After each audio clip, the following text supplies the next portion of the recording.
Meine Damen und Herren, aus dem Studio der Late Show in Berlin, das sind die Late News. Alles andere draußen sind nur Fake News. Deshalb fangen wir an mit den Nachrichten aus dem Inland.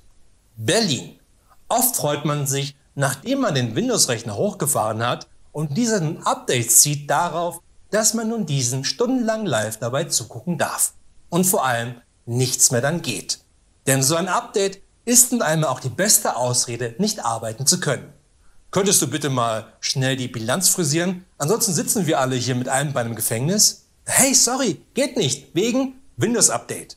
Na gut, dann liege ich aber in der Zelle oben und du bist dann jetzt von dem da hinten die Knastschlampe. So oder so ähnlich muss sich dann auch der Verantwortliche gefühlt haben, als dieser in der Berliner Verwaltung ein Windows-Update für insgesamt 30.000 Rechner anstieß. Allerdings stellte sich schnell heraus, dass es das vollkommen falsche Update war und nun die 30.000 Rechner nicht mehr funktionierten. An dieser Stelle muss ich den IT-Mitarbeiter aber auch einmal in Schutz nehmen. Denn selbst mit funktionierenden Rechnern läuft kaum etwas in der Berliner Verwaltung. Vielleicht sollte man dann lieber auch mal bei den Mitarbeitern das eine oder andere Update draufziehen. Behendorf. Selbst jetzt noch werden viele Weihnachtsdekorationen von den Dächern abgebaut. Oder, wie hier in Berlin, einfach draufgelassen, denn das Christkind mag es auch gerne zu Ostern etwas weihnachtlich. Aber die Weihnachtszeit war auch wieder die Zeit der unnützesten Weltrekorde. Wie zum Beispiel die größte Waffel oder der größte umgedrehte Weihnachtsbaum der Welt. Cool, dass wir beim Kampf gegen die Erderwärmung immer noch etwas Zeit finden für so einen Scheiß. Aber all diese Weltrekorde stellte ein Weltrekord in Schleswig-Holstein in den Schatten, bei dem ein paar Männer, wenig überraschend, dass es übrigens Männer waren, aus Kornflaschen einen Weihnachtsbaum gebaut hatten. Gefragt, ob das nicht eine ziemliche Schnapsidee war, antwortete einer der Erbauer, ja, das ist uns am Ende auch aufgefallen. Wir hätten echt zuerst den Korn saufen und dann den Weihnachtsbaum bauen sollen. So stehen wir nun selbst im Februar immer noch vor dem Kornflaschen-Weihnachtsbaum und können nicht entscheiden, welche Flasche wir zum Saufen nun als erstes rausziehen können, ohne dass es alles zusammenstürzt. Mist. Und keiner von uns ist nüchtern gut bei Korn-Weihnachtsbaum Jenga. Kommen wir nun zu den Nachrichten aus dem Ausland. Moskau. Computer sind mittlerweile überall. Haben wir früher noch unser Essen online gestellt für ein paar Likes, machen das heute unsere Geräte mit Bildern von uns. Vermutlich lachen sie uns dabei sogar aus, wie mein Roomba immer. Wen IT-Geräte definitiv nicht auslachen werden, ist Wladimir Putin, den man hier sehen kann, wie er auf die Frage reagiert, wer denn die US-Wahl auch dieses Jahr manipulieren wird. Eigentlich war bereits 2018 geplant gewesen, die russische IT-Infrastruktur auf eine spezielle Linux-Version umzustellen, damit russische Wahlen nicht manipuliert werden können. Also zumindest außerhalb von Wladimir Putins Büro natürlich nur. Doch wie schon zu Sowjetzeiten hapert diese Umstellung, sodass selbst Wladimir Putin noch heute Windows XP benutzen muss. Allerdings muss man dazu auch sagen, dass Wladimir Putin cybertechnisch trotzdem hervorragend aufgestellt ist. So schirmt ihn ein menschliches Schild aus sehr wenigen, vielleicht höchstens ein paar hunderten inhaftierten Dissidenten als menschliche Firewall ab. Und als Antivirus-Software zeigt Wladimir Putin seinem Rechner einfach ein paar seiner oben ohne Bilder.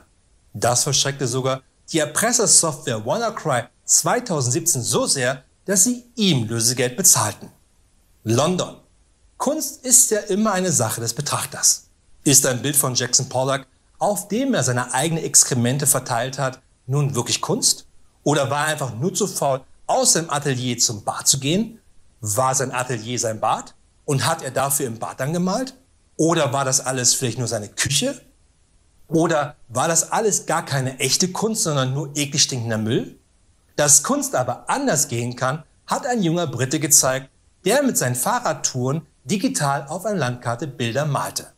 In Amerika hat dieser Trend nun auch den US-Präsidentschaftswahlkampf erreicht. Und so haben bereits die demokratischen Herausforderer von Donald Trump selber einige Bilder geradelt. Der Vorkämpfer gegen die 1%, Bernie Sanders, hat dieses Bild zusammengeradelt. Wenig überraschend. Können wir nun noch das Bild von Elizabeth Warren sehen? Oder von Joe Biden? Selten mitbekommen, dass er mit Obama so dicke war. Und natürlich hat sich Donald Trump es sich auch nicht nehmen lassen, selber ein Bild mit einem Golfwagen zu fahren. Noch zum Abschluss, das Fake News Medium der Woche ist dieses Mal eindeutig das Reitwagen-Magazin. Es hat sich gezeigt, dass das Fading Reitwagen-Magazin nur vollgestopft ist mit Fake News. Ich bin ja auf den größten sportlichen Bühnen dieser Welt zu Hause, sei es in den Fußballtempeln in Brasilien oder bei illegalen Cagefights im Keller vom Bundestag am Wochenende. Und während Robert Habeck gerade Christian Lindner die hübsche Visage mit einem Hammer grundlegend umgestaltete, fiel mein Blick in die Ringecke von Christian Lindner. Und dort, unter unzähligen nicht wirkenden Anti-Aging-Cremes, entdeckte ich das Reitwagen-Magazin. Genau mein Ding, dachte ich mir, war ich doch schon immer ein Fan von illegalen Streitwagenrennen auf Berlins nächtlichen Straßen. Aber so toll ein altmodischer Streitwagen einen Tesla Cybertruck in seine Einzelteile zerlegt, und das sind echt nicht wenige, brauchte ich einfach mal etwas Schnelleres, nämlich einen Reitwagen. Aber im Reitwagen-Magazin gab es gar keine Quadrigen mit 4 Pferdestärken, sondern Motorräder mit 250 Pferdestärken. Aber wie sollen 250 Pferde bitte vor einem Motorrad passen? 200? Ja, das könnte vielleicht noch gehen, aber 250? Deshalb sei gewarnt, Reitwagen-Magazin, die dunkelgelbe Lately Fake News Karte an dich und stehst ab sofort unter Beobachtung durch die Quadriga auf dem Brandenburger Tor. Bester Parkplatz ever. Das waren die Lately News. Wir sehen uns wieder am Montag. Und nicht vergessen, alles andere draußen sind nur Fake News.